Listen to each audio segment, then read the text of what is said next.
feel any cultural disconnect or tension at all as a result of that separation between the communities? Personally? No, not personally, just observing.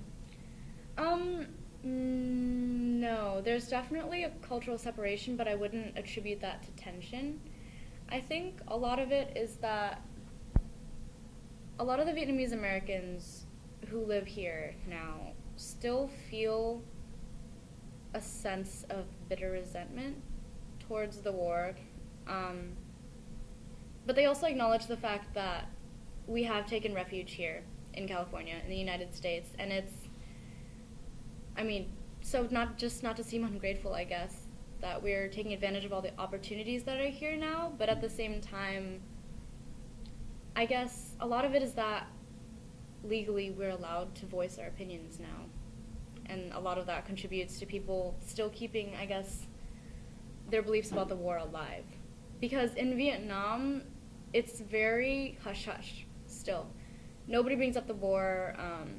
Even in the South, where my mom is from, where we visit, they don't talk about it much because the communist president is still very much alive, even in the Republic, and it's just not something that's socially acceptable back there to talk about. So I feel like because we have such a dense Vietnamese American population in Orange County, it's really easy for them to keep the bitter sentiment alive. And I feel like that might contribute to why the community isn't as well integrated as it could be with the rest of the United States.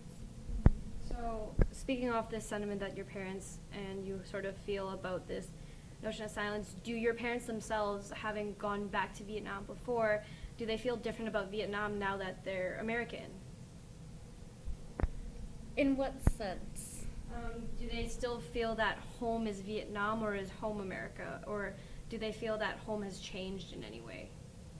I think for my parents personally, because they came here at a relatively young age, I want to say that my mom came here when she was 17 and my dad when he was 19, that they've spent a lot of their life here, and I think that for them, home is America now, and I guess their roots will always be in Vietnam, like their homeland will always be there, but they're not as attached as a lot of other Vietnamese Americans. Like, for example, I have two of my aunts and uncles who live here now, or I guess who lived here until recently, have decided to move back to Vietnam actually because they're still very much attached to the homeland.